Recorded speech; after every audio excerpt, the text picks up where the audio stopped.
Estimados colegas, tengan ustedes muy buenas noches. El Comité de Salud Pública de la gloriosa Federación Médica se complace en presentar a dos brillantes ponentes, muy especialmente al doctor Ciro Maguiña.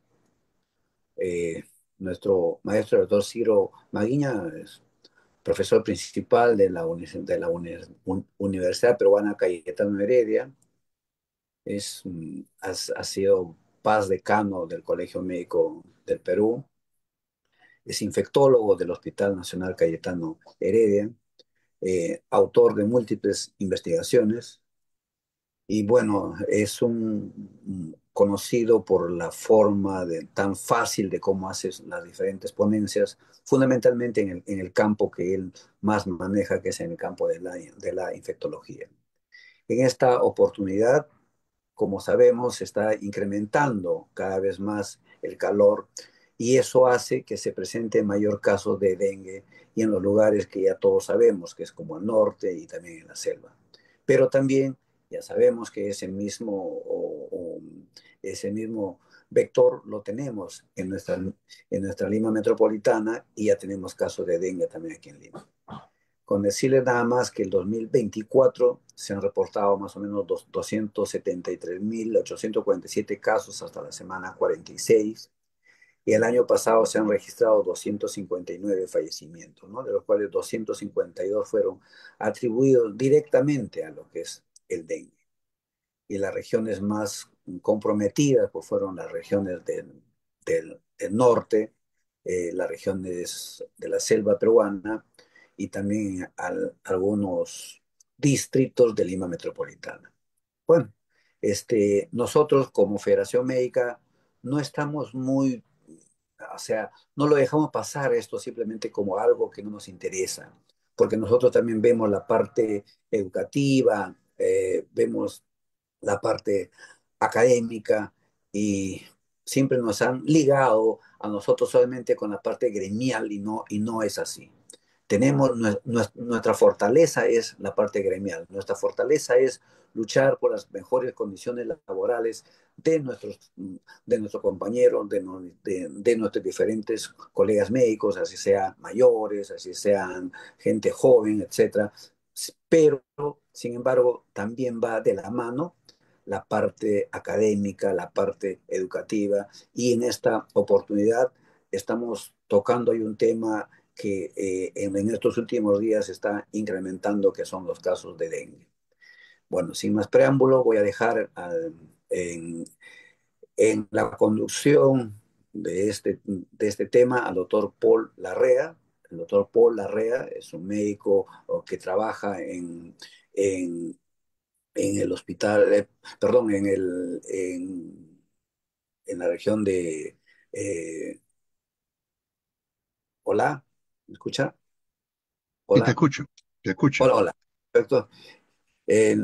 Entonces, el doctor Paul Arrea trabaja fundamentalmente en la parte periférica y ve muy de cerca todo lo que es dengue en los diferentes centros de salud.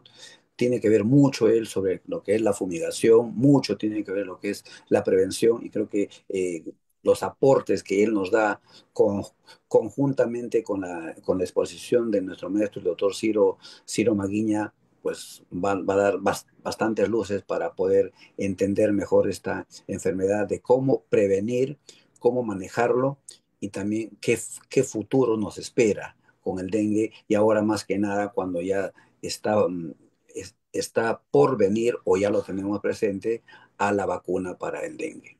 Entonces, doctor Polarrea, lo dejo a usted en la conducción de este tema. Gracias. Gracias, Buenas Danilo. noches, doctor Danilo, gracias. Un saludo muy especial al doctor Ciro Maguiña. En realidad es un honor poder compartir esta disertación con nosotros en un tema que no pierde actualidad desde hace más de 3 décadas, que el dengue prácticamente es un problema de salud pública permanente, reincidente, y como bien lo menciona, nunca hay que bajar la guardia con el dengue. En realidad, los últimos años los casos se han incrementado exponencialmente. En el último quinquenio se han aumentado los casos, no solamente en el país, sino en toda la región. Argentina, Brasil, Colombia también han experimentado incremento de casos y la OMS ha declarado pues, que todavía tenemos dengue para rato y efectivamente las técnicas de control han ido cambiando. Ya tenemos la vacuna, tenemos el tema seguramente que el doctor nos va a mencionar, el tema del proyecto Volhuacha, el control genético del vector. Entonces, sin más preámbulo, es un honor, doctor Ciro Maguiña, nos ha inspirado a muchos en el campo de la investigación siempre y lo dejo en el inicio de esta disertación, perspectiva y problemática del dengue en Perú. Bienvenido, doctor Ciro Maguiña, adelante. Muchas gracias, amigo Polo Rea, gracias por sus palabras, igual al amigo Danilo Salazar, gran neumólogo, docente también de Cayetano Heredia, expresidente de nuestra gloriosa y combatida federación, ¿no? Y bueno, esta charla que me pidió Danilo, voy a hacerlo diferente, porque siempre habla la clínica, la fisiopatología, y eso creo que muchos de los médicos de Perú están casi familiarizados con ello.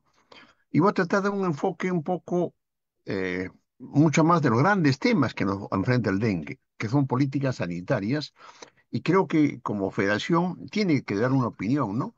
Voy a tocar en la parte biológica, algo la clínica, la parte de control, las vacunas y lo que nos espera, ¿no? Incluso es un artículo con el doctor Segovia, una nueva propuesta, que obviamente es una propuesta en base a gente que trabaja en ello, ¿no? Entonces, perspectivas y problemáticas. El dengue sigue siendo, no solo en el Perú, en el mundo, una preocupación, ¿no?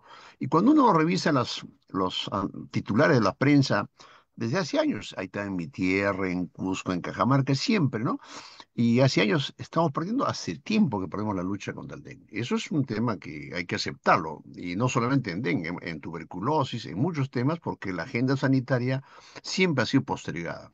Y estas enfermedades solamente demuestran lo mal que está. Yo estuve en la epidemia del 2010 en Iquitos, fuimos todo un grupo de infectólogos, y miren, el Hospital Santa Rosa casi colapsado, y obviamente ahí se hacía lo que se hacía en la época, los signos de alarma, y esa época todavía no se tenían claro los nuevos conceptos de las nuevas complicaciones de cuadros atípicos. Era lo clásico, el dolor abdominal, los vómitos, pero se manejó con estudiantes, médicos y personal de salud, y pensamos que ese colapso del sistema de salud, porque no habían pruebas, no habían medicamentos, nos iba a repetir. Acá estamos, incluso ahí están mis amigos cuando yo estaba con mi fractura, estaba el expresidente de la federación, está Arnaldo Vitti, también mi ex alumno, que veo que está acá, dirigente combativo del norte, la doctora Burga, Miguel Palacios, que esta vez estaba de decano, y un residente que ahora es infectólogo, en las carpas que habilitó la región. Eso es típico cuando hay estas grandes brotes y colapse del sistema, también estuvimos apoyando de una otra manera, la doctora Burga también ex decana. Y miren, cuando pasó ya en esa zona, 2017, la que hemos estado viendo, se consideró la peor epidemia, 2017, ¿no? Y obviamente no fue la peor epidemia, y ustedes ven el gráfico, que están viendo claramente, vino el año 2013 y pensaba, ahí está el grado 13, 23, perdón. Con la pandemia aparentemente estuvo en silencio muchas enfermedades, pero volvió post pandemia y nuevamente la realidad sanitaria se impuso.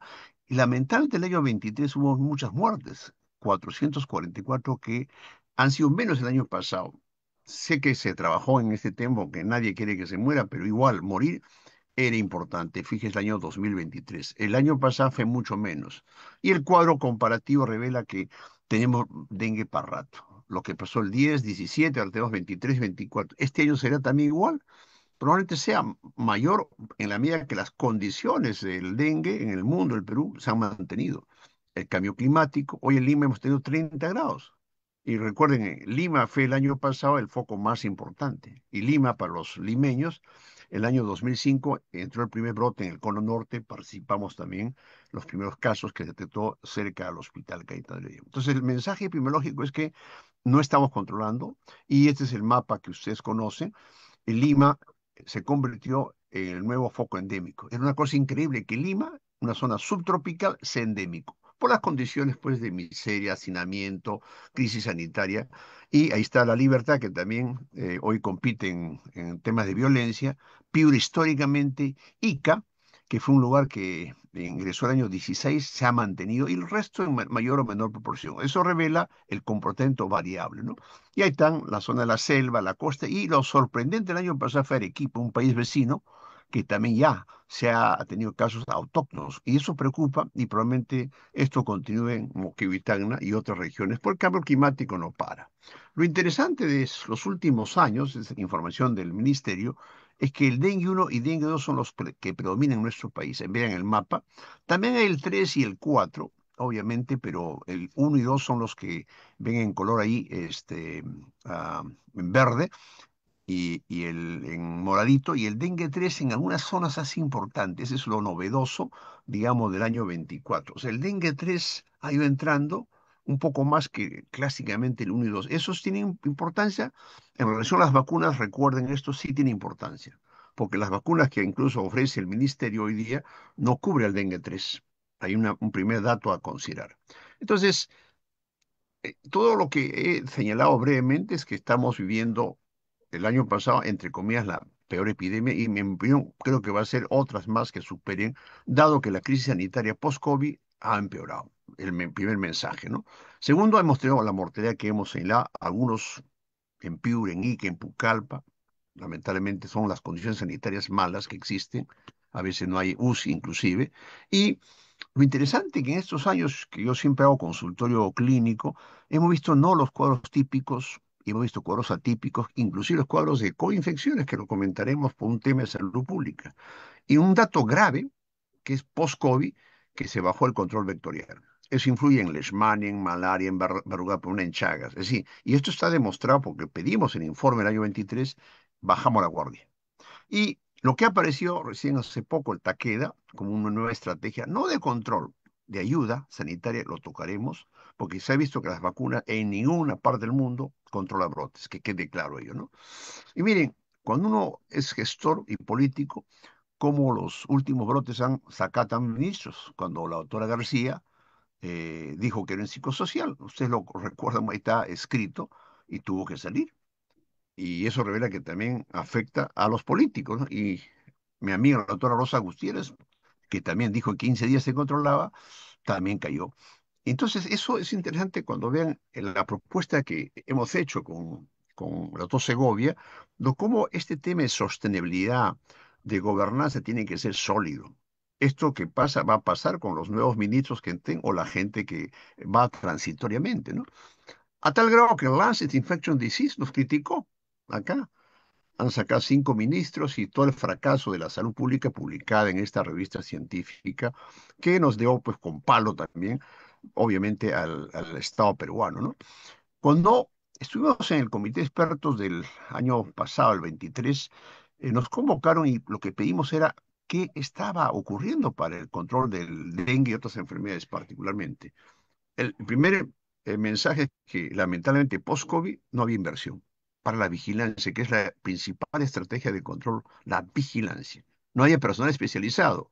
Encima eran contratos personales. ¿Cómo podemos controlar brotes en el Perú, en Lambayeque, en todos los lugares que hay, sin este tema estratégico? O sea, el control del vectorial, que incluye el control larvario y todo lo que ustedes conocen, incluía personal temporal, ¿no? Con alta rotación. Iban de aves de paso, así ninguna enfermedad se controla, ¿no?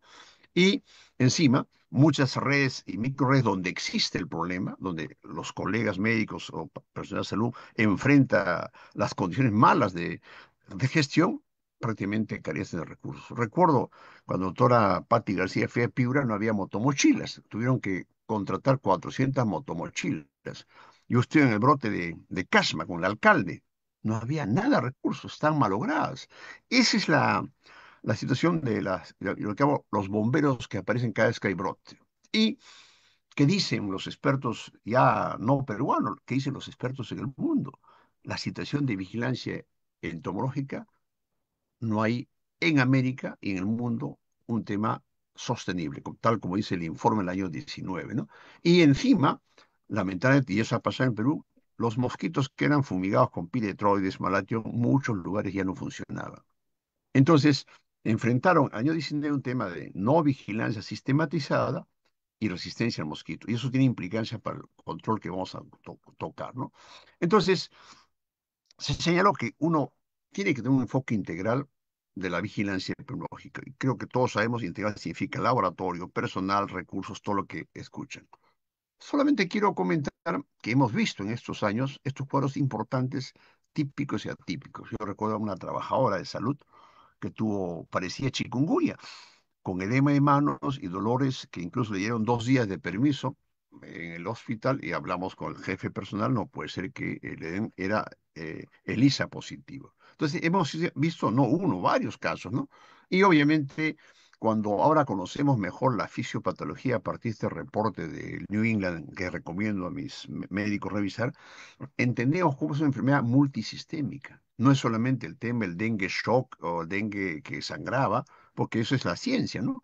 Y por eso hemos visto todo tipo de daño multisistémico que incluyen daños hepáticos, felizmente no tan severos, daños renales que pueden complicar al paciente de todo tipo y daños de coagulación, daños a nivel pulmonar parecidos al COVID, la influenza, daños neurológicos, que incluso esta publicación ya se señalaba en Colombia, encefalitis, Guillain-Barré. Hace poco hemos tenido en Cayetano, hace unos días, un paciente con Guillain-Barré y dengue, y todo tipo de cuadro de encefalopatía, coma, etcétera, ¿no? Miocarditis, que ya se publicaba en otras series que tienen buen pronóstico, miren acá, y tuvimos el año pasado una señora exactamente el cuadro típico de dengue que desarrolló miocarditis, colecistitis y hepatitis. Todas las itis, ahí está, felizmente salió de cuidado. Muchos casos publicados en Paraguay de hepatitis, daño miocardiovascular, pero felizmente salen. Entonces, el mensaje es que esto antes no se escribía porque o no se conocía o se conocía parcialmente. Incluso proteinurias. Recuerdo un concepto clínico. Paciente que tiene proteinuria, uno piensa en fiebre amarilla o ébola, y ahora hay que pensar también en dengue, cosas que vamos aprendiendo. Publicamos el año pasado un caso, una puérpera, recuerdo en la clínica que trabajo, pasó y, una gestante de Lima, todos pensaron HELP, y yo veía plaquetas bajas, le dije, hay que hacerle ELISA, salió positivo, está viva la paciente, pero le sacaron el útero. Un dengue grave que tiene mal pronóstico, revelando cómo ni las gestantes están libres de gravedad. Entonces, cuando uno analiza ya la parte qué hacer, terapias, lamentablemente, tal como dice este estudio científico, ni hay ninguna medicina para el dengue. O sea, ningún, tal como este metaanálisis publicado hace unos años revelaba. Entonces, no tenemos armas para la terapia del dengue. Ahora bien, este es un tema sí grave, lo hemos visto y van a ver un tema que voy a tocar. Siempre se asocia o se asociaba que el dengue es una enfermedad benigna y que el paciente no pasa nada, pero han muerto 400. ¿Estos 400 murieron solamente por dengue o tenían alguna coinfección? Entonces siempre tenemos que mandar en el paciente complicado que tenga alguna confección, especialmente en zonas tropicales. He puesto el ejemplo de leptospirosis. El año pasado yo tuve pacientes con COVID, con dengue, pero buen pronóstico, influenza igual, pero leptospira sí. ¿Y por qué pongo leptospira? Porque miren, una enfermedad que no se diagnosticaba, y miren cómo a partir del post-COVID comienza a diagnosticarse los probables y confirmados. Es un dato importante. Leptospira tiene un criterio clínico y epidemiológico, porque el diagnóstico demora a la segunda semana cuando el paciente está complicado o fallecido. Por eso el clínico tiene que decir, esto no me huele a dengue, tengo que dar antibiótico, como hacen los mis amigos Loreto. El doctor Runciman y otros aprendí en Loreto, sospechaban cuadro respiratorio, denle UCI o tratamiento con ceftriaxone. Eran leptospira, como ustedes ven acá en este cuadro. Y casualmente, Loreto, Madre de Dios, San Martín, Tumbes, donde es endémico leptospira, también tienen dengue, coincidencias de los bichos. Y este es un dato que han compartido en la Sociedad Infecciosas, en estudios que han hecho en Perú, miren ustedes, leptospira en Madre de Dios, 9% de coinfección. O sea, no es una rareza. Por eso es que los clínicos o los colegas que trabajan en el campo tienen que tener esta premisa. Dengue no mata, salvo formas graves, pero el que mata leptospira y a veces no tenemos diagnóstico. Ni en Lima a veces hay el diagnóstico, uno tiene que sospechar la epidemiología. Y pongo el ejemplo de leptospira porque es una enfermedad con poco problemas para el diagnóstico. No tenemos las herramientas. El famoso MAT lo hace el INS, demora 2 semanas, particularmente no se hacen las pruebas, entonces el clínico se siente qué prueba tenemos. Y las pruebas realmente no se ayudan mucho. Por eso hay subdiagnóstico. Miren un dato, casualmente el doctor Larrea, que es de Lambayeque, hecho por los colegas de allá dice, leptospira y características en febriles del norte. Febriles. Y usando el LIS encontraron 26% del hospital regional Lambayeque. Y miren, acá tenían contacto con animales y eran jóvenes. Por lo tanto, fíjense, febriles no con el cuadro típico de leptospirosis, ya tenían leptospirosis. O sea, la fiebre puede ser un simple parámetro. Y esto es un dato interesante que saca del American Journal del año 2001. El cuadro clínico de leptospira confunde dengue, malaria, hantavirus, y fíjese, 42% de estos pacientes buscaron en los primeros 3 días cuando la gente les dice es dengue. Incluso 61% fueron diagnosticados como dengue.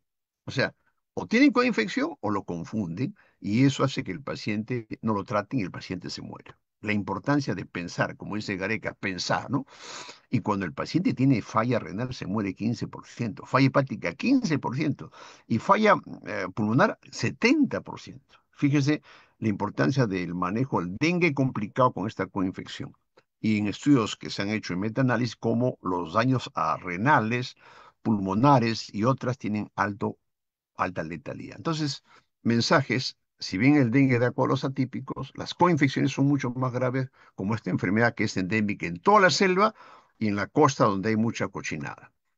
A raíz del dengue, sabemos los clínicos y los epidemiólogos que hay que hacer los signos de alarma. Eso está escrito, ¿no? No voy a repetir porque eso se conoce en todos los manuales. Nosotros contribuimos hace unos años con un colega Quispe a este acróstico para recordar que los vómitos persistentes, la irritabilidad que antes no se consideraba como signos de alarma, el dolor de barriga clásicamente persistente, los líquidos que se acumulan en la vesícula, en la pleura y el sangrado son los signos que había que advertir en la comunidad donde se mueren los pacientes, llegan tardíamente o son manejados mal porque las vidas peligran. Entonces, una contribución que hicimos para que la gente recuerde que esto es lo que mata. Vamos a los 3 conceptos. Entonces tenemos un tema clínico, epidemiológico, el control. El control es un tema pues complejo, como ven en este cuadro, que incluye, miren, al centro la gestión. Porque el clima va a ser difícil que lo controlemos. Recuerden, el cambio climático es en el mundo un problema tan serio. El tema de la urbanización y pauperización también es un tema no controlable. Por eso es que al final digo que el dengue tenemos para rato. Porque estos son temas que escapan a la simple visión sanitaria, ¿no? Y encima tenemos temas que podrían ser controlables por el control vectorial que hemos dicho que ha fracasado en muchas partes del mundo, incluyendo el Perú. Y las otras son condiciones, obviamente, que tienen que ver con el concepto socioeconómico, educativo, que todos los reconocemos. Vayamos al ejemplo de control que se pensó con las vacunas. Sanofi hace 20 años trabajó esta estrategia, fíjese, con un estudio de fase 1, fase 2, fase 3, y con orgullo dijeron es la vacuna que promete para el control. Luego, esta vacuna se fue perdiendo, van a ver los estudios, y luego apareció la de Takeda, que es lo que hoy día el ministerio ha comprado, y la que promete la de Butantan, la de Sanofi, era 3 dosis. Takeda, 2 dosis, y la Butantan, 1 dosis. Vamos a analizar. También hay una cubana que todavía no hay cosas nuevas. Cuando apareció Sanofi, miren, era útil, ¿por qué? Lo sabíamos, bajaba el dengue sintomático, bajaba los hospitalizados y las formas graves. Aplausos. Se emocionó, muchos países comenzaron a comprar la vacuna, pero la evidencia demostró que estas 3 dosis que eran aparentemente buenas no protegía a la gente que tenía anticuerpos negativos y era para un grupo selecto, no era para toda la población afectada. Por eso que la OMS se halló el 18 que se aplique solo en lugares de alta prevalencia en 9 años. Esto obviamente limitaba mucho el uso de la vacuna y luego se demostró que estos países compraron. Ahí está, incluso a nivel particular estuvo Perú, y en Filipinas se comenzó a vacunar.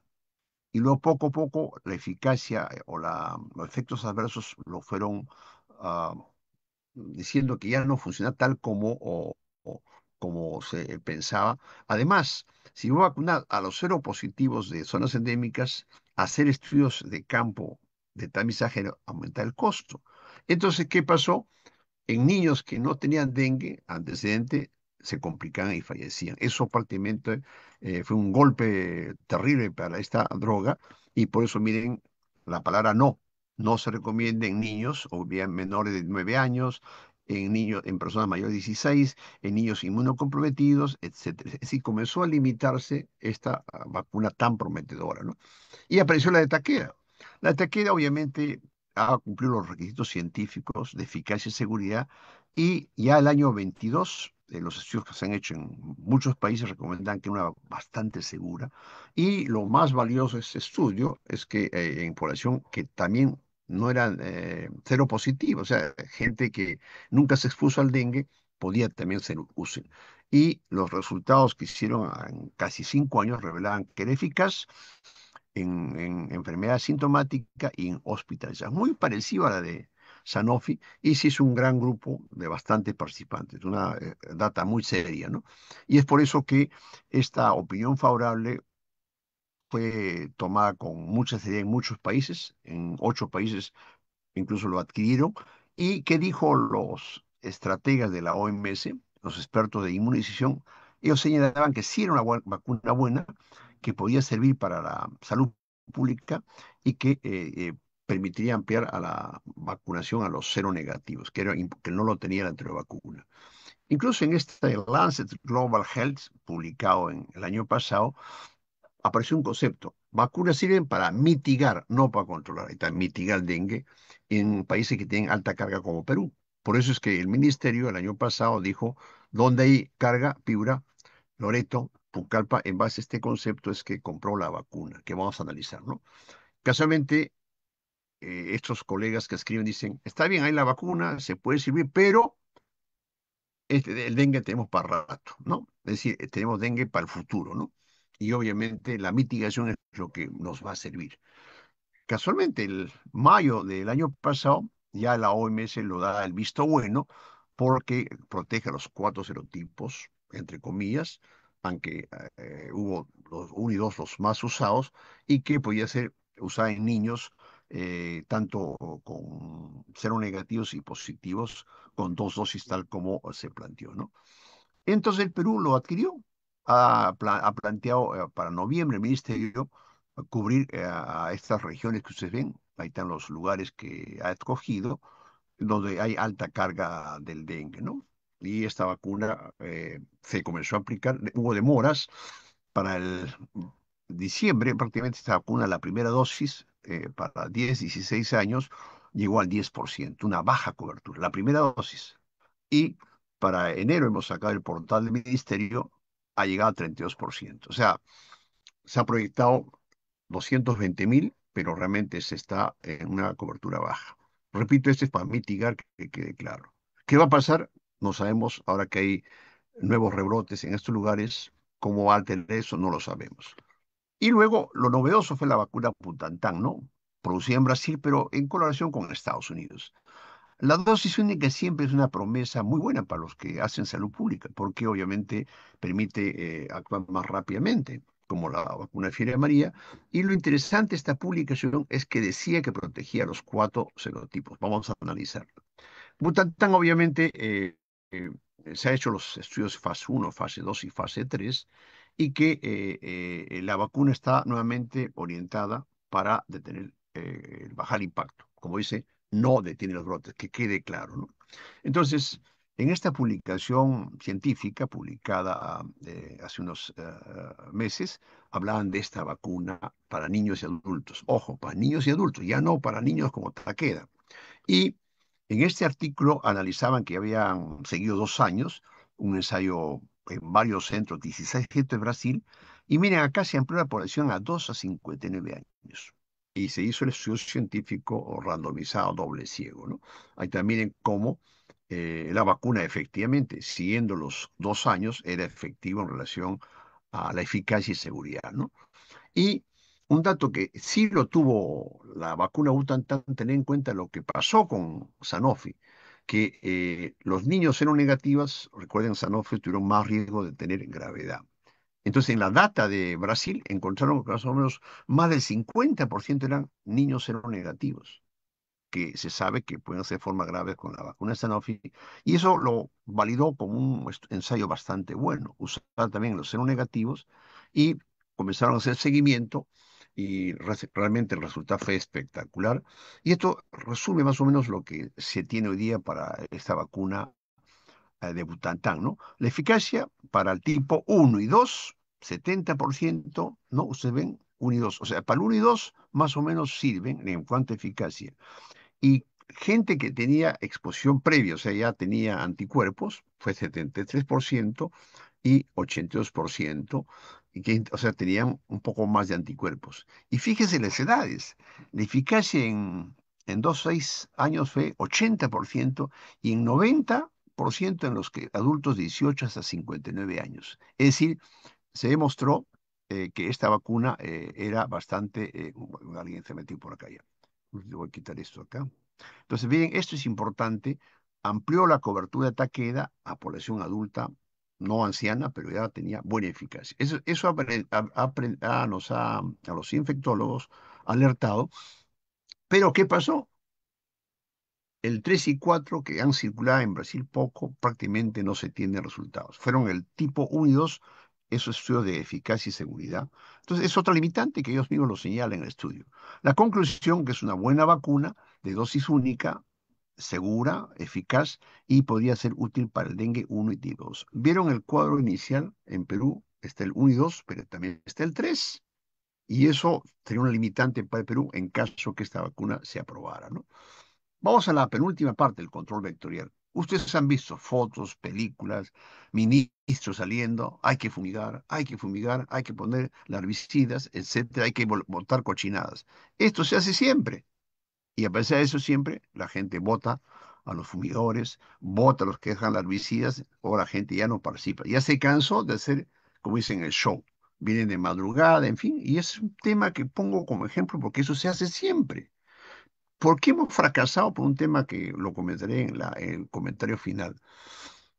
No solo la fumigación, que tiene un efecto importante, era que la fumigación tiene que hacerse con insecticidas que tengan eficacia. En Pucallpa, recuerdo, se fumigó con un insecticida que no servía para nada, se gastó plata.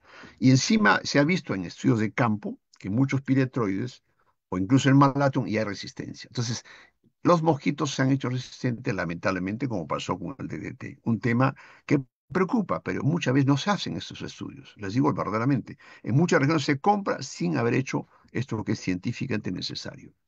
Entonces, si sabemos que el control vectorial es una de las principales batallas, han visto que la vacuna no sirve, ayuda, va a mitigar. Entonces, tenemos que buscar estrategias nuevas para el control vectorial. Casualmente, acá en los estudios científicos que voy a tocar en la penúltima parte, una estrategia que parece ser buena y prometedora es de la vacuna, perdón, el uso de machos infectados con esta bacteria Wolwachia. Casualmente muchos Slake me ha prestado el doctor Cabeza del INS, otros liberar mosquitos genéticamente modificados o irradiarlos. De todas esas estrategias, Wolwachia ha sido aparentemente una estrategia buena, y eso está publicado ya hace años, dado que hay resistencia a muchos insecticidas. Esta bacteria podría evitar que se reproduzca el virus y evitar, digamos, dañar y producir enfermedades. No solamente el dengue, Zika, chikungunya y fiebre amarilla. Entonces tiene una importancia notable, ¿no? La técnica de radiación ha tenido sus impactos con rayos gamma, pero todavía está en fase de evaluación. Entonces, este uso de la bombacha, como dicen los expertos, si hay que aplicar en Perú, tiene que ser a medio plazo. Yo desconozco por qué hasta ahora no se aplica. Y van a ver mi preocupación. Este tema del World Watch lo empezó el doctor Scott O'Neill de Australia, luego se mudó a Estados Unidos y comenzó a trabajar esto que era una locura, ¿no? Infectar bacterias machos que luego hacían que la hembra no sea fértil y no aparezca. Y eso es interesante, como digo, portar estas bacterias que compiten con los otros bichos que están en el mosquito y por lo tanto lo hace inviable. Esto se ha estudiado, fíjense, en esta publicación del 17 en países endémicos, incluso Australia, que es un lugar desarrollado, hasta Brasil, Colombia, México, Y en Colombia ha habido varios resultados exitosos. Y acá voy a los... Y en general, esta bacteria benigna, entre comillas, es barata, es autosostenible y la gente es acepta y no altera el tema ecológico. Recuerden cuando aparecen este tema y los ecologistas dicen, no, estas bacterias van a causar un cambio en la ecología y eso se ha demostrado que no es cierto. Las publicaciones comenzaron a llegar, este es un trabajo hecho en Indonesia, en el New England, demostrando que sí se podía controlar, ¿no? El método Uruguay el 22, que se había estudiado en Vietnam, Brasil, Colombia y había finalizado también en México y Sri Lanka, demostrando la eficacia, ¿no? En Medellín, un lugar endémico, se hizo en muchas poblaciones grandes, con aceptación de la población, miren, 95%, 96%, 95%. Es decir, este es importante para el último concepto que desarrollar. Si la población no participa, como pasa hoy día en la fumigación, de nada vale esta estrategia. Esta es la fase 3 que se ha trabajado. Y finalmente la conclusión que se tuvo en estos estudios hasta que bajaba el 77% la incidencia de dengue cuando se usó esta bacteria. O sea, demostrando en los estudios de Colombia que podía ser usado, digamos, de manera sostenida. ¿Por qué el Perú no la ha aplicado? No lo sé, repito, yo lo conversé con algunos funcionarios, pero que esta estrategia creo que es una de las pocas que podía ser válida, dado la importancia. Se aplica en Vietnam, se aplica en Indonesia, en Colombia y Brasil, con buenas eficacias, tal como he señalado, ¿no? Singapur presentó este informe, digamos, en que estos machos, al parir hembras locales, ¿no? Estas hembras ya infectadas no hacen que sus huevos sean inviables, por lo tanto había menos infección del dengue, zika, chikungunya.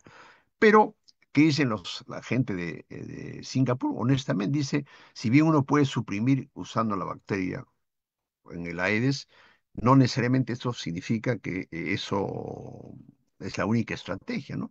Inclusive ellos han sostenido que sí no altera la ecología tal como hay estudios previos. Entonces, es una estrategia interesante, poblacional, barata, sostenible, pero que tiene que ver el compromiso de la población como pasó en Medellín, ¿no?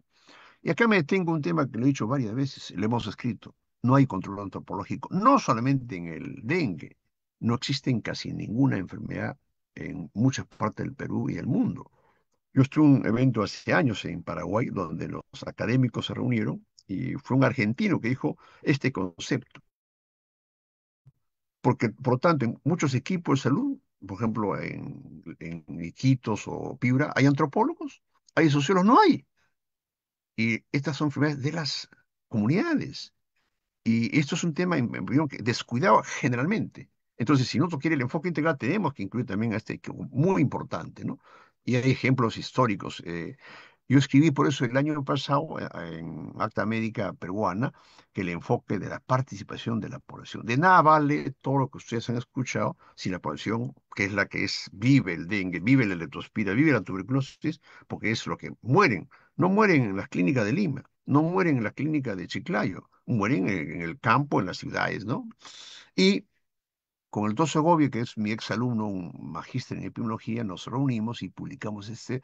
Es un artículo no nuevo, pero que genera un tema que es importante para terminar, mi querido doctor Danilo Larrea, la gestión para el cambio. ¿En qué consiste esto? Esto es un hecho ya publicado por gente experta.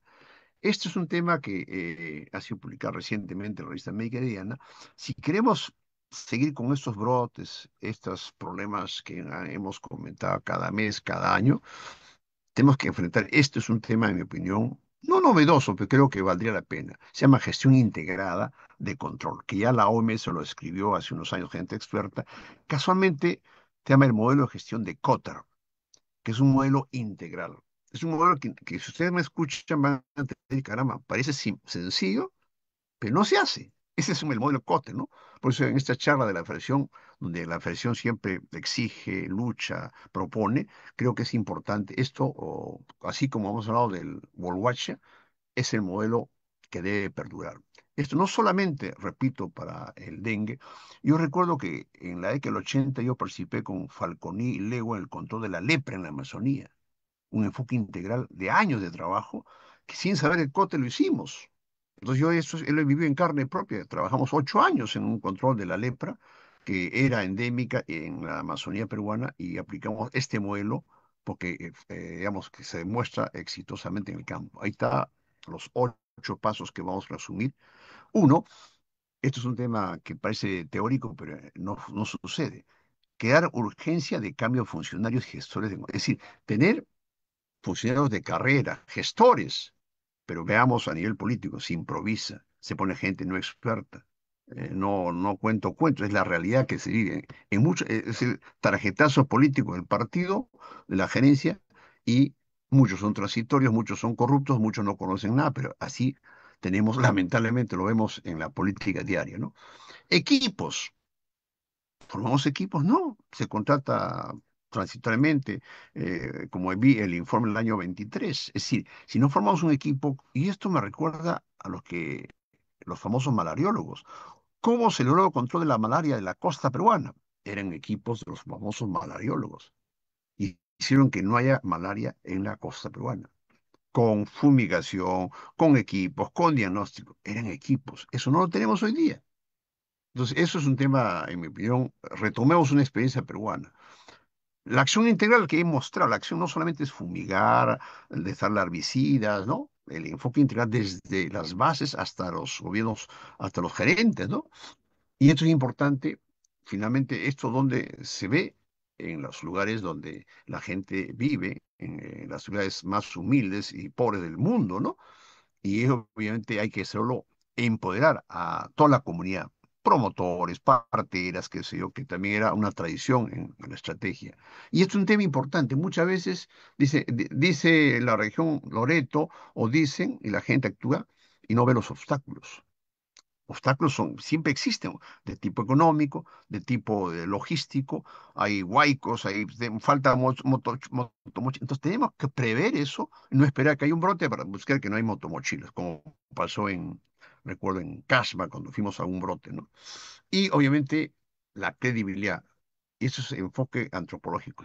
Si las estrategias que hacemos a corto plazo no tenemos credibilidad, la gente nos vota, pues. Todos los años en los mismos no hay credibilidad porque hemos perdido la confianza porque eso, el enfoque integral no funciona, ¿no?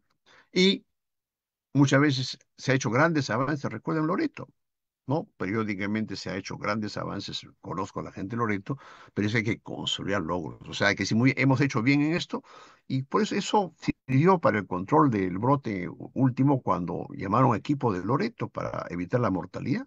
O sea, esos logros hay que consolidarlo especialmente en la parte preventiva y control que hemos mencionado a lo largo de esta exposición, ¿no? Y esto es importante, parece de perogrullo, que el cambio perdure, que eso en el país no existe. Son pocos programas, recuerdo, vacunación es uno de ellos, tuberculosis otro de ellos. Creo que el Perú tuvo en algunos logros importantes el tema de la malaria. Incluso de la verruga peruana, yo participé años, hubo presupuesto, hubo equipos, se trabajaron hasta el año 2008. Después bajamos la guardia. Entonces, esto es un tema que yo aprendí en Japón, que son logros que hay que mantener. O sea, la cultura oriental es la duración, la perduración de los logros que han sido. El paso 8, los 8 pasos que señalan, ¿no? Y finalmente termino, doctor Danilo y amigo de esta charla, es que mientras haya el cambio climático, esto es incontrolable, hay que ponerse ese chip. Y no solamente para el dengue, ¿no? Las otras metaxénicas. Hoy, malaria está todavía aparentemente controlada, no es cierto. Leptospirosis han visto que sigue avanzando, ¿no? Y un tema grave para el Perú, y hay que decirlo, el Perú es uno de los países, junto con otros, los más vulnerables por la geografía, miren los chicos serumistas muertos, por el tema de la infraestructura, la lluvia, la carretera, etcétera. Entonces, es un tema de vulnerabilidad que afecta a la gobernabilidad. Y la crisis sanitaria, que ya no voy a contar cuentos, ustedes lo saben, sigue siendo un tema grave de gobernanza, ¿no? Hay esfuerzos, pues, de los ministerios, regiones, gente muy proba, ¿no? Que trabaja porque obviamente quiere hacer bien el país, pero si no hay una gobernanza integral, esto es un tema que tenemos para rato, ¿no? Y los ejemplos sobras. Da vergüenza, hay que decirlo. Perú, TBC, a pesar de los grandes avances que se ha tenido, ¿no? Fira María seguimos siendo importantes. Y ni qué decir con la obesidad, esto que crece cada rato, la globesidad, alguna vez dije, ¿no? Y las nuevas enfermedades emergentes pueden empeorar como ha pasado con el oropucho en Brasil, ¿no? Entonces, yo resumiría que el enfoque integral sanitario sostenible es lo que nos espera para el dengue. La realidad es cruda, dura, pero fíjense, con toda esa charla que he tratado de orientar, tenemos algunas no se están haciendo. ¿Por qué no se hace el control vectorial tal como sugieren países vecinos? No lo sé. La vacuna bien se está aplicando, creo que va a tener sus limitaciones, pero el enfoque de cambio está ligado a la crisis sanitaria y a las nuevas políticas de gestión sanitaria. Muy bien, concluyo mi charla, mis estimados amigos y colegas, y en las preguntas que pueda responder. Muchas gracias. Muchas gracias, doctor Ciro Maguiña. En realidad, bastante actualizada la exposición en relación a la perspectiva actual de dengue. Habíamos conversado al iniciar la charla que, pues, si bien es cierto, es tradicional el tema del dengue en relación al manejo clínico, creo que lo que tenemos que enfocar hoy es en el control entomológico y el componente de gestión, ¿no? Que son temas débiles en el sistema sanitario peruano. Es cierto lo que menciona en las líneas finales, en el Perú los problemas de salud pública se van sumando cada año, no se soluciona uno y se termina exacerbando otro, no suficiente con desnutrición, seguramente con anemia, dengue se mantiene, mortalidad materna, tuberculosis, cáncer, diabetes mellitus, y en realidad pues los problemas de salud pública se siguen sumando. Sumado a que el componente de gestión no prioriza los cumplimientos de indicadores de resultados, no incorpora indicadores relacionados, por ejemplo, con dengue, ¿no? Que tendría que ser una política de salud pública, que los indicadores sanitarios también prioricen el cumplimiento de metas en relación a dengue. Esperando las preguntas del auditorio, eh, le quería preguntar al doctor Ciro, ¿solamente se tipificaron 4 serotipos o se hablaba también de un quinto serotipo en relación a dengue? Hasta donde yo tengo información, doctor Paul, son los cuatro serotipos clásicos que hemos tenido, ¿no? Lo que pasa que, recuerden, un tema que no he tocado son los genotipos, ¿no? Recuerden, los genotipos sí tienen importancia en brotes y en letalidad. Recuerden, hay brotes del tipo 2 que venían de Río de Janeiro. Eso es otro tema que obviamente no le he tocado, pero sí tiene importancia también. Y en relación a las vacunas que han estudiado también algunas de estas vacunas han tenido esos serotipos, o digamos, más agresivos, pero es un tema ya que escapa a la charla, pero son los cuatro actualmente los que me importan, y especialmente el 1 y 2, que es lo que circulan más en nuestra realidad sanitaria, ¿no? Nos comentaba una cifra un poco preocupante, ¿no? Porque la expectativa del Ministerio de Salud al considerar estas regiones priorizadas, Tumbes, Piura, Loreto y Ucayali, en relación al tema de aplicar la vacuna tetravalente, están por debajo de la cifra esperada, están cercanas al 30%.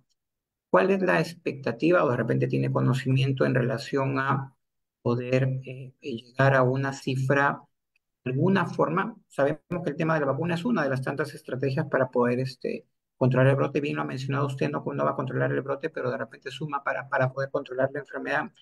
¿Cuál es la cifra a la cual aspiramos para poder continuar con esta estrategia en relación al tema de... Siempre que decimos eficacia de vacuna, doctor Larrea, siempre queremos que sea más del 80-90%, ¿no? Recuerden, muchas vacunas tienen eficacia, si es 60% prácticamente es lo mismo que casi placebo, ¿no?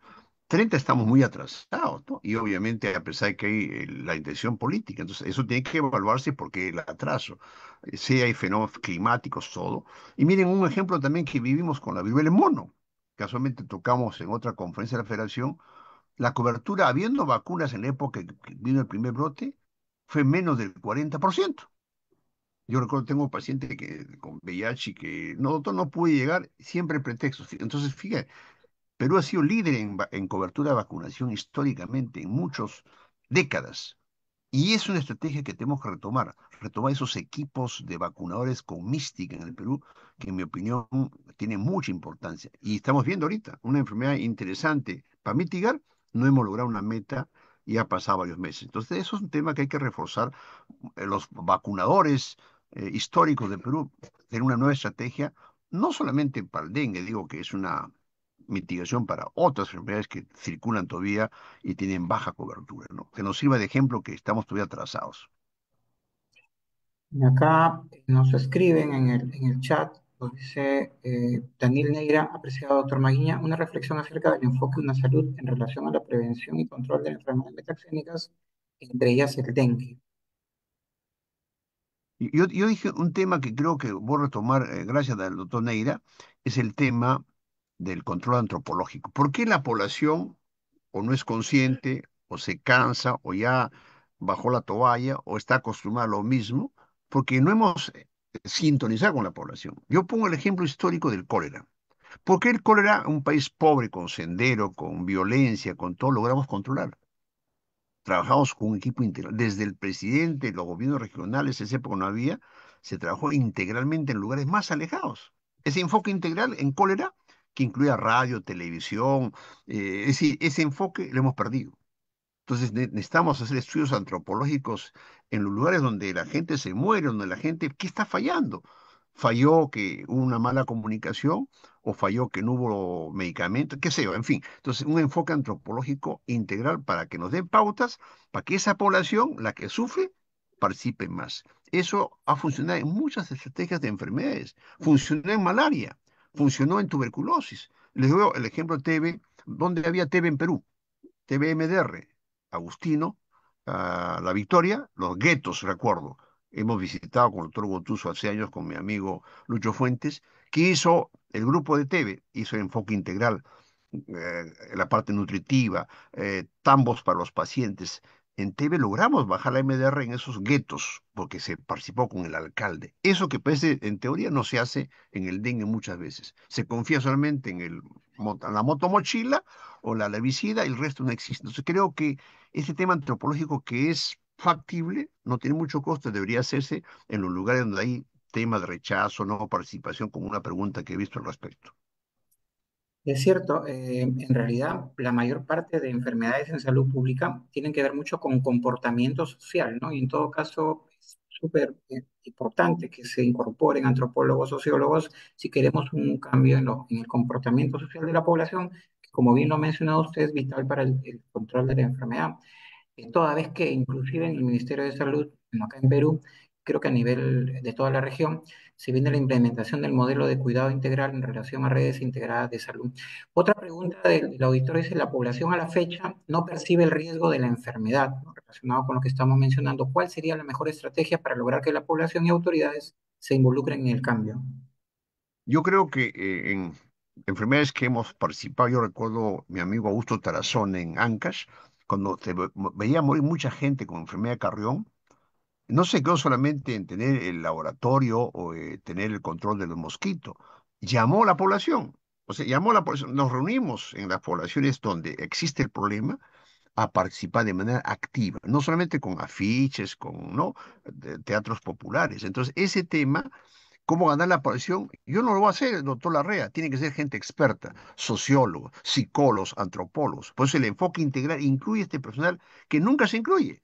Miren los concursos que se hacen en las DIRIS. ¿Quiénes ingresan? Técnicos, biólogos, médicos, ¿no? Veterinarios. ¿Se concursa antropólogos, psicólogos? No existe. Entonces, ¿cómo es que queremos un enfoque integral cuando hay un proceso tan importante que incluye no solamente el tema de que me apoyes para fumigar, sino para que participe? Entonces, tiene que ser gente experta. Y eso está, hay manuales, conozco textos incluso de la católica, el famoso antropólogos de salud que llama, pero no existe esa decisión política. Yo creo que ahí estamos fallando, doctor Larrea, y creo que si en nuestros equipos integramos, por lo menos, vamos a tener algunos logros para que la población no nos vote o no sea indiferente. En dengue ocurre también, doctor Ciro, que también los gobiernos locales se involucran poco, seguramente en el control de la enfermedad. Muchos entre los factores es el tema del almacenamiento inadecuado del agua, pero cuando volteamos a mirar a los gobiernos locales, la mayor parte de gobiernos de distritos en las regiones no tienen agua las 24 horas del día. Acá en Lambayeque, pues, la mayor parte de distritos tienen 3 horas de agua al día. Es imposible que se produzca el almacenamiento del agua y lo único que hace el Ministerio de Salud es hacer esfuerzos aislados, mínimos, en relación al tema del componente de gestión, bien lo ha mencionado usted, que es un tema prioritario, el tema del componente de gestión. Acá hay una pregunta del público, del auditorio, dice un comentario breve sobre la determinante ambiental del dengue relacionado a la baja cobertura de dotación de agua clorinada y gestionada adecuadamente, que es insuficiente en las áreas endémicas del Perú. La propia pregunta se responde. Recuerden, el tema ambiental lo dije en una parte del el tema de el Perú es un país vulnerable, de mucha vulnerabilidad. ¿Qué significa? No solo es tener falta de agua, falta de desagüe, malas carreteras, ¿no? Es decir, nuestras condiciones de infraestructura, ¿no? Son graves, de geografía son graves, ¿no? Repito el caso del pobre cerumista que se murió por las condiciones ya sabemos que existen y que el médico voluntariamente ahí quiere resolver un problema de infraestructura. O sea, los sentimientos sociales están ligados al cambio climático, lo hemos tocado, el fenómeno del niño que siempre lo tenemos, pero las condiciones, por ejemplo, no hay almacenamiento de agua. Ustedes ven, el agua se almacena. ¿Dónde están los grandes reservorios de agua para donde en los reservorios hay mosquitos? Sí, el tema ambiental, que es, en mi opinión, el otro gran problema que se tiene el tema del agua. Ustedes saben que se discute en el mundo y cómo preservar el agua para los próximos siglos, son décadas. Y eso tiene que ver con los mosquitos y el dengue. Creo que es otro tema mucho más complejo, el tema del agua y cómo tener el almacenamiento y el agua segura, lo que se llama agua segura que se plantea para no solamente la vida, sino para la salud, ¿no? Que es un tema muy complejo que me escapa esta conferencia. Gracias. Otra pregunta dice, ¿se debería coordinar con el Minedu la posibilidad de volver a implantar el curso de salud e higiene para motivar a la población más joven en temas de prevención y enfermedades en general? Estoy de acuerdo, es parte de buscar estrategias no innovadoras, nuevas. Yo recuerdo de alumno, doctor Larrea, soy más joven que usted, ¿no? Tenemos un famoso curso había educación cívica y de salud, me acuerdo de salud, higiene y salud, me acuerdo. Y esa parte creo que hay que retomar temas que hemos perdido. Otra pregunta y dice acá, el registro de casos de dengue en lo que va a la fecha ya se compara con el registro que se hizo el año pasado, más alto en su registro. Brote alto se predice será en el mes de mayo. La DIRESA no toma aún acciones. La tendencia que dicen los epidemiólogos es que esto se viene, va a superar actualmente estamos bajo en Lima, pero mire ya el calor, hoy día hemos tenido 30 grados. Esto se viene, es imposible detener un tema donde están las condiciones dadas. Lo que tenemos que hacer los médicos, creo, y los saludistas es que haya menos muertos. El concepto es que haya más casos, entre comillas, no lo vamos a detener, cambio climático, pero lo que tenemos que es la vida de que haya menos muertos, que no hayan, en muchos lugares del mundo, doctor Larrea, hay poca letalidad, porque se actúan con protocolos. Hay instituciones que han hecho, entonces, nuestro objetivo como sociedad, como clínicos, es que evitemos las muertes, porque el dengue va a existir. Entonces, ¿por qué en Lima hay pocos muertos? Porque hay las condiciones buenas. El dengue sigue siendo una enfermedad de los pobres, hay que decirlos, y los pobres olvidados. Considerando, doctor Ciro, que la estrategia de fumigación ha fracasado en la mayoría de los países de la región por el tema de resistencia, uno, por el tema de la logística que tiene que tener, ya que se necesitan 3 ciclos de fumigación, a la renuencia de la población a los procesos, ¿cree usted que el tema del control larvario por ahora se impone en relación al tema del control entomológico mientras se van implementando las otras acciones? Sí, yo creo que presenté unos diapositivas sobre, es un tema que sí hay estudios hechos en el mundo que tenemos que poder aplicar. Creo que si hay ya la data científica, apliquémoslos. Y creo que hay regiones que lo pueden hacer en el norte o en Loreto. Creo que eso ya es un tema de decisión política, pero crees, esa estrategia no es nueva. Creo que debería retomarse a la situación para que este control vectorial por lo menos se minimice y nos descanse por lo menos unos años. Creo que sí, eso yo lo retomo como una cuestión factible y viable. Otra pregunta dice, prospectivamente, ¿tenemos alguna idea de la real dispersión vectorial de Aedes aegypti y las altitudes asociadas a isotermas que redefinen las zonas de riesgo que favorece la dispersión de la enfermedad y de la resistencia vectorial de Aedes aegypti? ¿Qué sucede en el Perú? Lo que yo sé de Aedes aegypti es que, recuerden, a mayor temperatura, su tiempo de reproducción se acorta y vamos a tener más mosquitos. Igual pasa para la malaria, ¿no? O sea, los mosquitos, mientras hay más calor, mientras más sequía, viven más. Esa es la gran paradoja que tenemos, ¿no? Entonces, mosquitos van a estar felices con el cambio climático. Lo están actualmente. Entonces, obviamente eso no lo podemos modificar. Por eso el control vectorial a través de esta bacteria podría ser una herramienta útil, que haya pues 100 millones de mosquitos, pero que no infecten y no contagien. Voy a sumar un poco a la pregunta que dice acá, se viene a pedir el serotipo 3 y quiero agregar a la pregunta, ¿se hace suficiente serotipificación en relación a la cantidad de casos que hay en el Perú, doctor Ciro? No, lamentablemente hay que decirlo, y eso es un tema que es conocido, que el laboratorio del INS o los referenciales tienen limitaciones, digamos, de diagnóstico. En muchos lugares pero no se hace estas cosas, o sea, se hace a través del CDC, qué sé yo, pero esto es un tema también de fortalecer los laboratorios, la vigilancia, incluso genómica que debía hacerse, ¿no? Entonces, eso es una hay muchos casos que no se hacen, se toman muestras, pero ahí también tenemos una limitante de tipo laboratorial que debemos reforzar. Incluso yo diría, todas las regiones deberían tener pues laboratorios equipados, ¿no? Para hacer este tipo de vigilancia integral, no depender solamente de la sede de Lima o la sede de Arequipa, tiene que en las grandes regiones donde es endémico deberíamos tener estos laboratorios montados para una mejor vigilancia.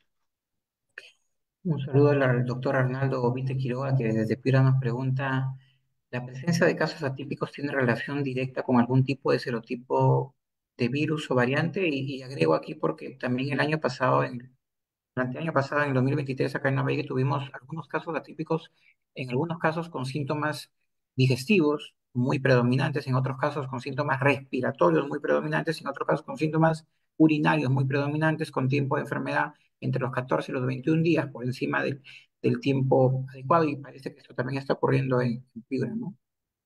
Yo diría, gracias a Arnaldo Vite, mi querido amigo, el tema estos cuadros típicos nos revelan, creo que es un tema a estudiar. Yo creo que es un tema que no tengo una respuesta clara. Si son las coinfecciones, recuerden, muchos de estos casos vienen post-COVID. Recuerde que ha hecho el COVID en el mundo, el síndrome post-COVID. Es consecuencia de estas secuelas que mucha gente tiene, por lo tanto una enfermedad nueva altera el tema de inmunidad. Puede ser, no lo sé, pero hay que investigar. Pero lo concreto es que ya no pensemos en los cuadros clásicos que vimos en la década del 70, 80, ¿no? Que eso ya en el mundo, pues he presentado publicaciones del mundo, es un tema si bien no predominante, pero sí nos alerta que debemos investigar ese comportamiento y tratar esos casos atípicos, ¿no? Prefiero decir atípico, no era medicamento, es decir, que se nos muera por leptospirosis, como puse el ejemplo, ¿no? Creo que sí, el doctor Vitt, eso hay que investigar, pero creo en las nuevas enfermedades que alteran la inmunidad, las coinfecciones permiten este tipo de comportamiento atípico que antes no lo teníamos. Antes no teníamos COVID, antes no teníamos tantas enfermedades emergentes, probablemente eso explique lo que los cubanos vieron en la década del 70, no lo veamos hoy día ni en Cuba ni en otro país. Creo que son los comportamientos en función de las nuevas coinfecciones y el tema inmune que ahora conocemos mucho mejor. Para afirmar y reafirmar lo que usted mencionó, doctor Ciro, sí, pues en varias regiones también hemos reportado en este fin de año e inicios de año, en las primeras semanas, cuadros respiratorios más allá de un resfrío, que seguramente inclusive con casos de ageusia, ¿no? Que hacen pensar que podrían ser casos de alguna nueva variante de COVID, pero que en las pruebas pues no nos dan los resultados. Y como bien dice usted, creo que sería necesario hacer estudios en relación a dengue y coinfección, porque creo que probablemente podría estamos hablando de coinfección. Acá hay una pregunta que dice, doctor, buenas noches, ¿cómo podríamos describir un cuadro clínico referente a una determinada población que se puede ser adolescente o niños? Esto relacionado a los determinantes ambientales y sociales, y más específicamente, ¿cuál sería su relación con el aprendizaje de dicha población? Mire, eso me recuerda que en Asia el comportamiento de la forma era en niños. Fíjense, un dato interesante, ¿no? Cuando en Perú veíamos más jóvenes y adultos, en Asia era diferente. Casualmente, en el comportamiento que tenemos en los últimos años, también se ha visto que ahora está más niños afectados, que antes era poco frecuente. Eso revela cómo los virus se van adaptando a los nuevos huéspedes susceptibles. Recuerden, los susceptibles son la gente que en teoría somos los 33 millones, pero a medida que nos exponemos, hacemos todo el comportamiento distinto. Recuerden, en Asia el dengue es mucho más antiguo que en América. Entonces, tiene que ver con la susceptibilidad y el grado de exposición a los distintos serotipos, el comportamiento demográfico Y hoy, como digo, vemos niños y vemos formas graves también en niños que antes no se veía. Hay otra pregunta del auditorio. Dice, una ampliación del comentario acerca del proceso de descentralización, desconcentración de los programas de control de metaxémicas en el Perú. Claro, eso es un tema vital, yo diría, como creo que el aporte de Neire es decir, todo depende de Lima, ¿no? Han visto en muchos temas o de las grandes ciudades y no tenemos la capacidad. Recuerdo cuando hay brotes, no hay motomochila, no hay reactivo, ¿no? Hay que pedir. Creo que en la medida que nuestras regiones con experiencia se descentralicen real en todo, vamos a tener, veamos, más liderazgo, más gobernanza. Pero lamentablemente en el Perú, a pesar de que hay regiones, Lima sigue siendo todavía el eje para muchos temas económicos, de recursos. No hay especialistas, ¿no? No hay especialistas, ¿no? Entonces tenemos que mandar a equipos de emergencia cuando hay brotes de dengue. Increíble. Faltan epidemiólogos, falta técnicos, faltan biólogos. Es cierto, faltan. Entonces, ¿qué pasa? En las regiones la plata se lo tienen otra cosa muchas veces, recuerden, ¿no? El sueldo que afinado, entonces hay un tema de mala gestión, también sucede. Entonces tenemos que priorizar en esta descentralización en todo, que incluye recursos humanos, el laboratorio, tal como comenté. Creo que sí es una buena estrategia para este enfoque integral, darle las armas para que en las regiones tengan, pues, no dependa que me mande un equipo de emergencia, tengamos los equipos de emergencia, tengamos los entomólogos. Miren, un tema grave, mi querido Paul. ¿Cuántos entomólogos tenemos en el Perú hoy día? Y recuerdo, no hay entomólogos, no hay biólogos. Entonces, una estrategia es las universidades formemos más entomólogos, porque el Perú es un país endémico de enfermedades transmisibles. Otro tema delimitante. Entonces, recursos humanos limitante, no hay entomólogos.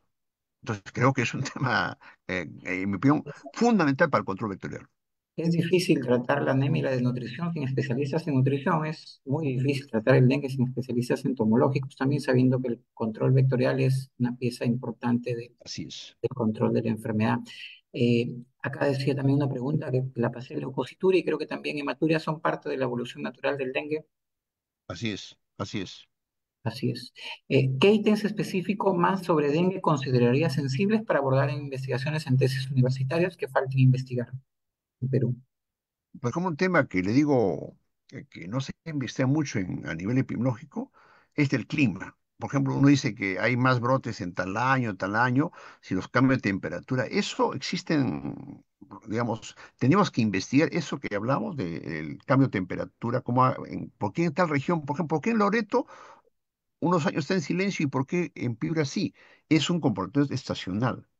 Y es un tema, incluso las coinfecciones que acabamos de hablar, recuerden cuando hubo el COVID, salió el estudio que los que tenían COVID se morían de dengue, recuerden. ¿Hubo un estudio? No hay. Creo que hay estudios de tipo epidemiológico de lo que he señalado, temperatura, humedad, migraciones, etcétera, etcétera. Creo que todavía en el tema del comportamiento epidemiológico en regiones tiene que investigarse. Por ejemplo, hay Ica, ¿por qué Ica?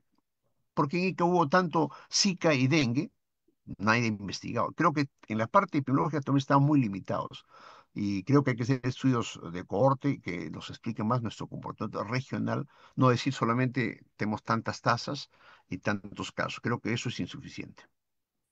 Hay otra pregunta que dice si hay registrado reacción cruzada de pruebas diagnósticas de dengue con otras enfermedades infecciosas, tifoidea u otras patologías. Felizmente con tifodea no hay ni con brucela.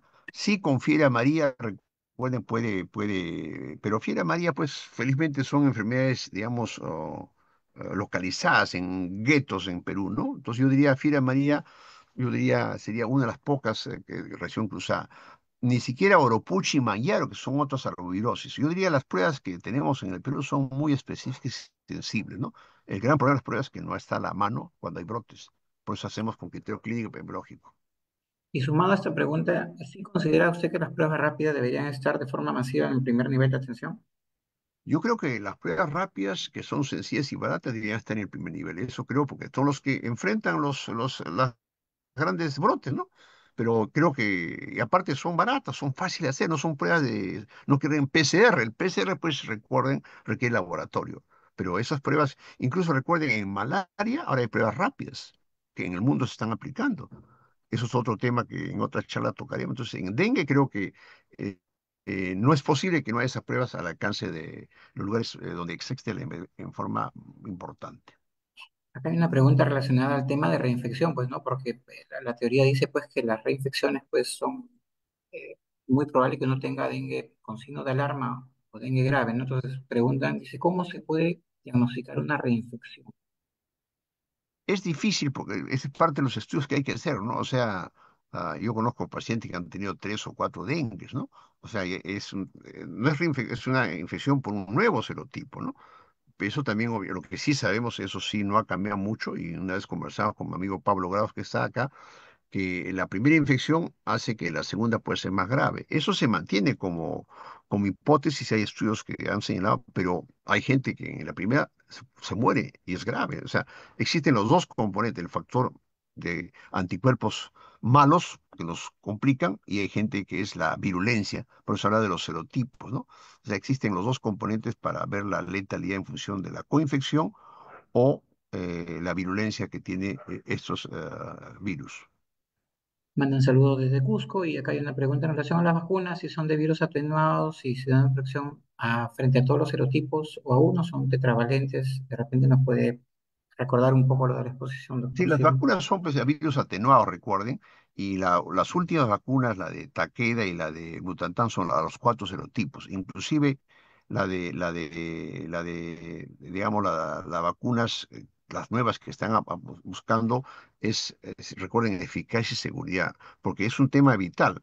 Estas vacunas son nuevas en relación a las antiguas, y las eficacia y seguridad no se miden ni siquiera en 5 años. Recuerden cuántas vacunas después de 5 años tuvieron problemas. Por eso todavía recién estamos aprendiendo de estas vacunas que, repito, protegen a los 4 serotipos. La de Butantan solamente la 1 y 2 según los estudios. Por eso tenemos que buscar vacunas que agarren los 4. Recuerden, en Perú está entrando el 3.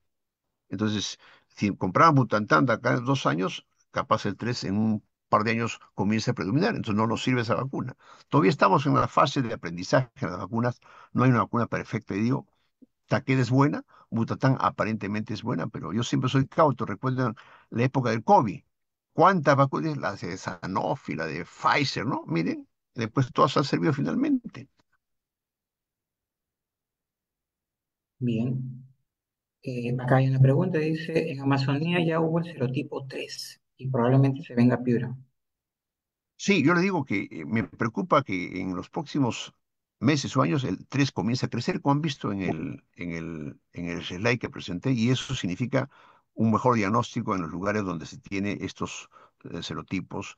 Recuerden, para no asustarnos, 1, 2, 3, 4, siempre históricamente en el mundo, el 2 ha sido uno de los más graves. Hay casos de 3 y 4, pero el 2 siempre ha sido en el mundo uno de los dos serotipos los que han causado mayores complicaciones, ¿no? Pero el 3, felizmente, ni el 4 no son tan graves, pero hay reportes en el mundo que algunos sí han sido graves. Felizmente, los 3 que circulan en Perú sean leves y no nos asusten. Bien. Muy bien, Sí, pues acá confirma lo que dice, pues el serotipo 2 es el que produce mayores así complicaciones. es. La mayor parte de los casos diagnosticados son casos sospechosos y probables, poco confirmados, ¿no? Tenemos un poco de deficiencia. Esto ocurre en la mayor parte de países del mundo también. Sí, casualmente el tema fue de laboratorio y vigilancia que decíamos, pero también cuando hay brotes, y eso lo saben los epidemiólogos, una buena definición de caso es importante en el cólera, enfermedad de Carrión, en leptospirosis. Y eso tiene que quedar claro. Es decir, los pacientes, el laboratorio es para confirmar, para ayudar, para estudios, para vigilancia, pero no es que todos tienen que decir. Miren, les cuento cuando pasó, estuvimos en Chile. Perú reportaba casos probables de cólera y tuvimos 300.000 casos, la mayor parte probables. Los chinos decían, tengo 20.000, Ecuador tengo 10.000. Solo reportaban los cultivos positivos. Qué fácil, ¿no? Pero nosotros fuimos muy honestos, o sea, por eso es que sí hay el diagnóstico probable, que vale, y también el diagnóstico ambos son criterios operacionales que valen, pero hechos de manera adecuada. La vacuna que se está aplicando en el Perú, en otras latitudes se aplica en una población con mucho más espectro, de 6 a 16 años. En Perú se decidió poner de 10 a 16 No, años. no tengo la información de otros países, doctor Paul. Como digo, cada país tiene su propia estrategia. Hay 8 países que han comprado la vacuna en América, pero la data que tengo es la peruana. Yo mentiría, esa parte no tengo. Yo siempre digo, no sé, no sé, no lo sé, no tengo esa data. Una pregunta del auditorio, ¿cómo sería el manejo de dengue en hipertensos? Claro, los grupos de riesgo salió hace tiempo un artículo interesante que los grupos que tienen comorbilidad cardiovascular, ¿no? Renal, tienen más complicaciones y fueron asociados al estereotipo 2, incluyendo mujeres y gestantes. O sea, se pasa el COVID. O sea, el grupo adulto mayor que tiene hipertensión, daño cardiovascular, sí tiene riesgo. Es un metaanálisis que salió hace 3 años, recuerdo. Por eso esos pacientes tienen que ser vigilados, como pasa en el COVID. Son grupos que pueden complicarse, no por el serotipo, sino por la comorbilidad que tienen. Bien.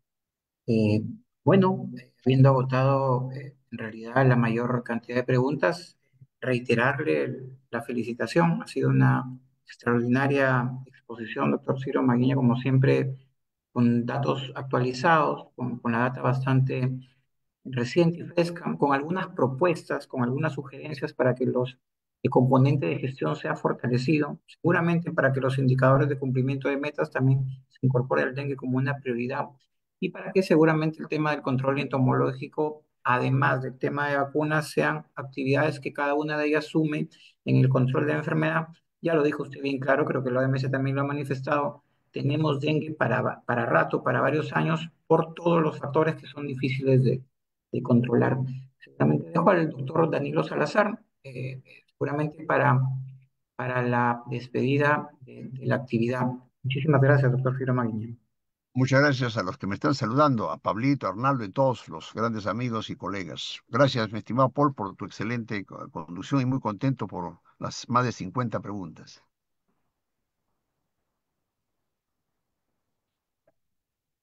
Danilo, creo que algún tema de fondo. A ver. Si no, despido nomás, Paul. Creo que Danilo debe estar ahí algún poder técnico. Bien, reiterándole pues el agradecimiento al auditorio, a todos los participantes de todas las regiones que han planteado sus preguntas, manifestándoles que siempre el Comité de Salud Pública está atento a recibir todas sus inquietudes para poder, como bien lo mencionó en su disertación el doctor Ciro, los problemas de salud pública son abundantes.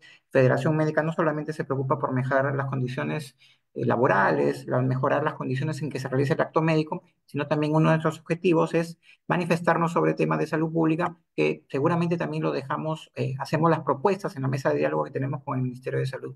Gracias nuevamente en nombre de Federación Médica, doctor Ciro Maguiña, y hasta una nueva oportunidad. Gracias a todos los Muchas participantes, a gracias a todos en todos. Facebook Gracias también. a la Federación. Buenas Buenas noches. noches. Chao, Paul. Gracias. Hasta luego.